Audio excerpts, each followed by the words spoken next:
Halo, salam sejahtera untuk kita semua.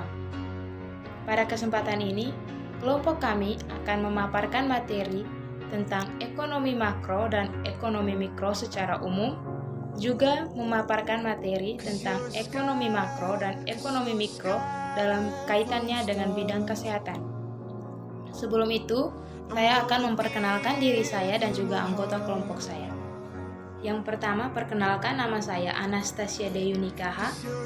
Ada teman saya Maria Vivianti Jawa, ada Martina Dwi Putri Ribeiro, ada Eufransiani Rosinda Tema, ada Volenta Joy Uran, dan ada Kristiana. Pada kesempatan yang pertama ini, saya akan memaparkan materi tentang ekonomi mikro secara umum. Ekonomi mikro didefinisikan sebagai studi ekonomi dari perspektif individu atau perusahaan dalam suatu perekonomian. Ekonomi mikro merupakan satu cabang kajian ilmu ekonomi yang bertujuan untuk mempelajari perilaku konsumen dan perusahaan, penentuan harga pasar suatu barang dan jasa, serta kualitas faktor input barang dan jasa yang diperjualbelikan.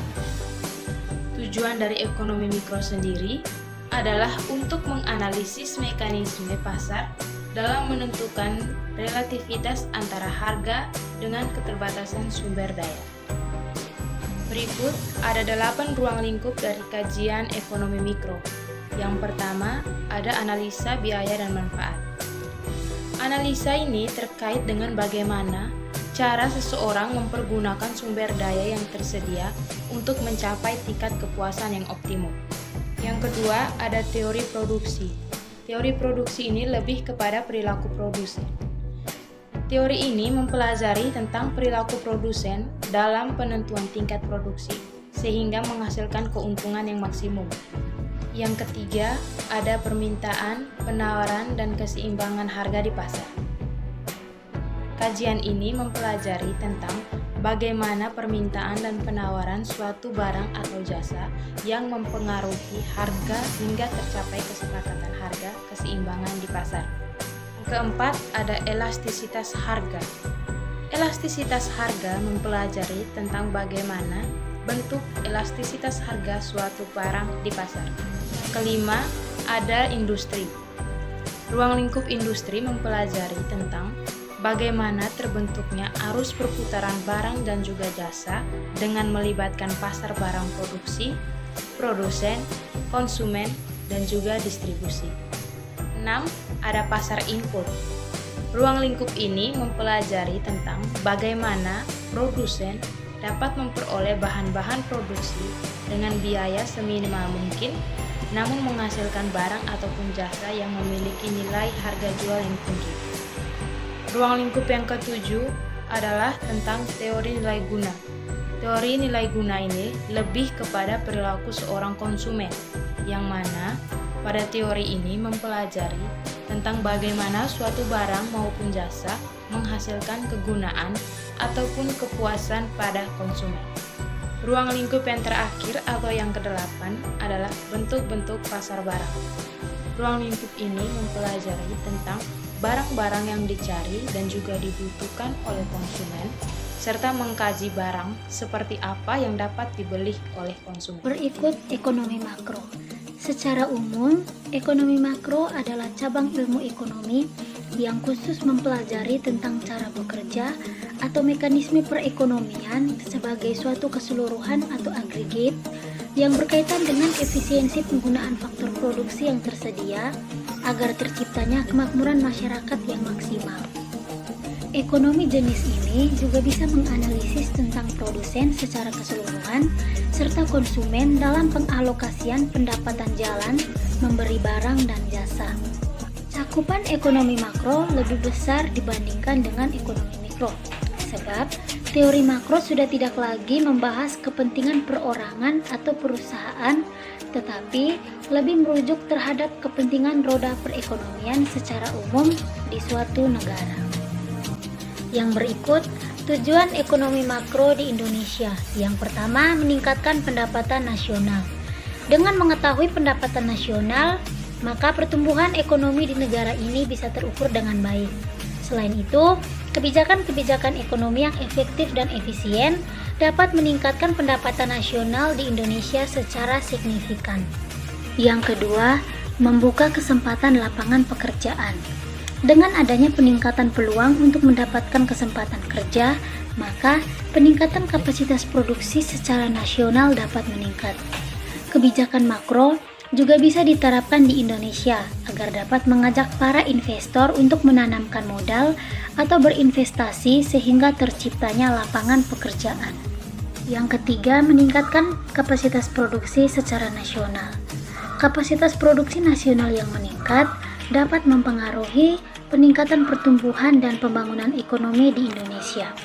Untuk meningkatkan kapasitas produksi secara nasional, perbaikan situasi investasi dalam negeri bisa memberikan pengaruh yang positif terhadap peningkatan kapasitas produksi. Yang keempat, mengendalikan inflasi. Inflasi terjadi karena permintaan terhadap suatu barang atau jasa yang terlalu besar sehingga memicu terjadinya kenaikan harga. Jika inflasi terjadi, maka pertumbuhan ekonomi akan terhambat dan berpengaruh pada kenaikan harga barang yang sangat tinggi, peningkatan pengangguran, dan penurunan nilai mata uang. Penerapan kebijakan makro seperti politik pasar terbuka, cash ratio, hingga politik diskonto sangat diperlukan untuk mencegah lajunya inflasi. Yang kelima, menjaga kestabilan ekonomi. Kestabilan ekonomi sangatlah penting agar para pelaku ekonomi memiliki kepercayaan untuk berinvestasi di Indonesia. Tercapainya stabilitas perekonomian di Indonesia terjadi ketika variabel ekonomi makro, tingkat permintaan persediaan, dan neraca pembayaran seimbang. Penerapan kebijakan-kebijakan ekonomi berupa perbaikan fungsi pasar dan perbaikan di sektor industri, pertanian, keuangan, dan lain-lain harus dilakukan untuk mencapai kestabilan ekonomi. 6. Menyeimbangkan neraca pembayaran luar negeri. Neraca pembayaran merupakan rangkuman dari berbagai transaksi seperti transaksi keuangan antar penduduk baik di dalam maupun di luar negeri, pembelian dan penjualan barang atau jasa, dan dana hibah dari negara asing dalam satu periode tertentu. Neraca pembayaran luar negeri harus seimbang guna menghindari terjadinya defisit neraca pembayaran luar negeri. Selanjutnya, saya akan menjelaskan tentang tujuan analisis ekonomi mikro dan makro. Dalam ekonomi mikro, tujuan analisis berpusat pada cara mengalokasikan sumber daya yang dimiliki supaya bisa meraih kombinasi yang tepat, pengeluaran serendah-rendahnya, serta pendapatan setinggi-tingginya. Kemudian dalam ekonomi makro, fokus tujuan analisis berpusat pada pengaruh kegiatan ekonomi yang dilakukan pada perekonomian yang terjadi secara menyeluruh dalam sebuah negara. Selanjutnya adalah hubungan ekonomi mikro dan makro. Menurut gagasan dari Gregory Mankiw, antara ekonomi makro dan mikro saling berhubungan. Hal itu disebabkan adanya perubahan ekonomi secara makro atau menyeluruh tentu saja akan memberikan dampak kepada perubahan ekonomi. Hal itu tentunya akan dapat dirasakan oleh berjuta-juta individu ketika tengah melakukan kegiatan ekonomi. Dengan begitu, perubahan yang ada dalam ekonomi makro adalah hasil perubahan yang berlangsung di dalam ekonomi mikro. Selanjutnya adalah ekonomi makro dan mikro dalam bidang kesehatan. Ekonomi kesehatan membahas tentang yang pertama, alokasi sumber daya pada berbagai kegiatan dalam usaha meningkatkan kesehatan. Kedua, jumlah penggunaan sumber daya dalam bidang kesehatan. Ketiga, pengorganisasian dan pendanaan institusi-institusi kesehatan. Yang keempat, efisiensi alokasi sumber daya dan penggunaannya untuk tujuan dalam kesehatan. Yang kelima, dampak terhadap pelayanan kesehatan preventif, kuratif, dan rehabilitasi baik individu maupun masyarakat. Selanjutnya, bidang kajian ekonomi kesehatan mikro. Pada bagian ini, kita akan menelaah isu atau program spesifik sektor kesehatan.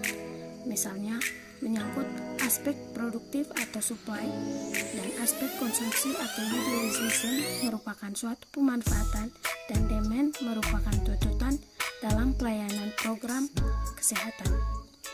Ekonomi mikro didefinisikan sebagai bagian dari ilmu ekonomi yang menganalisa mengenai bagian-bagian kecil dari keseluruhan kegiatan perekonomian yang bersifat spesifik. Kemudian, aspek produksi mikroekonomi kesehatan terdiri dari 3 bagian.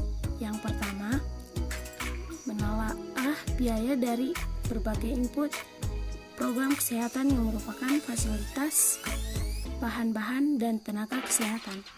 Analisis biasanya dari berbagai program dapat memberi gambaran tentang cost efektif dan cost efisien. Yang kedua, menelaah aspek pembiayaan secara keseluruhan, seperti apa saja sumber biaya program kesehatan tertentu. Apakah bersumber dari pemerintah swasta, out of pocket payment, atau merupakan sumber dari kita untuk mendapatkan suatu manfaat. Atau berapa besarnya, bagaimana trennya, serta bagaimana sistem mobilisasinya. Apakah bersumber dari asuransi, grant, atau anggaran pemerintah. Yang ketiga, menelaah aspek-aspek alokasi sumber daya tersebut. Apakah bersifat vertikal, merupakan hubungan antara pemerintah pusat dan pemerintah daerah, atau antar program, atau antar mata anggaran program. Aspek konsumsi mikroekonomi kesehatan.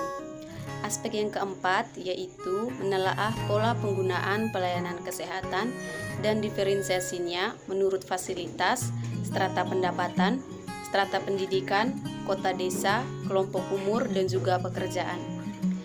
Aspek yang kelima, menelaah bagaimana pengaruh faktor-faktor tertentu terhadap pola konsumsi pelayanan kesehatan yang terdiri atas tarif, subsidi, asuransi kesehatan, pendapat, dan juga opportunity cost. Bidang kajian ekonomi kesehatan makro yang pertama yaitu mempelajari atau menganalisis sektor kesehatan secara menyeluruh serta hubungannya secara timbal balik dengan sektor-sektor sosial ekonomi lainnya.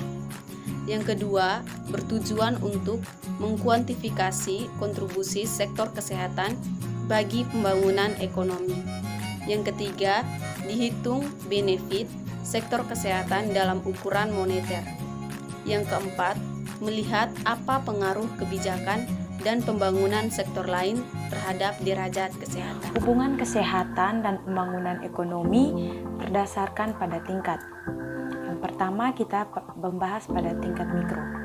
Pada tingkat mikro yaitu dengan tingkat individu dan keluarga, kesehatan adalah dasar produktivitas kerja dan kapasitas untuk mendapatkan pendidikan. Jadi dengan kesehatan yang baik, maka kita dapat memaksimalkan pendidikan yang kita tempuh, sehingga berdampak pada produktivitas kerja kita di masa yang akan datang. Tenaga kerja yang sehat secara fisik dan mental akan lebih produktif dan mendapatkan penghasilan yang tinggi. Selanjutnya kita pada tingkat makro. Pada tingkat makro yaitu penduduk dengan tingkat kesehatan yang baik merupakan masukan atau input penting dalam bidang kesehatan. Jadi semakin tinggi kesehatan suatu penduduk di suatu wilayah, maka menandakan bahwa derajat kesehatan di wilayah tersebut sangat baik atau meningkat. Studi kasus hubungan kesehatan dan ekonomi. Kesehatan yang buruk dalam diri individu dapat memberikan ancaman dan dampak bagi orang lain. Contohnya seperti, pertama, seseorang yang terinfeksi penyakit menular dapat menyebabkan penyakit itu tertular kepada orang lain. Yang kedua, kepala keluarga pencari nafkah yang tidak sehat atau sakit akan menyebabkan penurunan pendapatan keluarga, karena ya kita tahu kepala keluarga adalah tulang punggung dalam suatu keluarga, sehingga berdampak pada makanan dan perumahan yang buruk atau kurang layak bagi keluarga tersebut. Yang ketiga, anggota keluarga yang harus membantu merawat anggota keluarga lain yang sakit akan kehilangan waktu untuk mendapatkan penghasilan dan pekerjaan. Karena waktunya terpotong atau terhalang oleh apa yang harus ia lakukan yaitu merawat orang yang sedang sakit, sehingga akan berdampak pada penghasilan dan pekerjaannya tersebut. Yang keempat, pekerja yang memiliki kesehatan yang buruk akan mengalami penurunan produktivitas karena ia tidak bisa totalitas dalam memberikan kemampuannya ketika ia bekerja. Jadi, pelayanan kesehatan yang lebih baik akan memberikan manfaat bagi individu dan masyarakat secara keseluruhan. Status kesehatan penduduk yang baik dapat meningkatkan produktivitas, meningkatkan pendapatan per kapita, dan meningkatkan pertumbuhan ekonomi negara.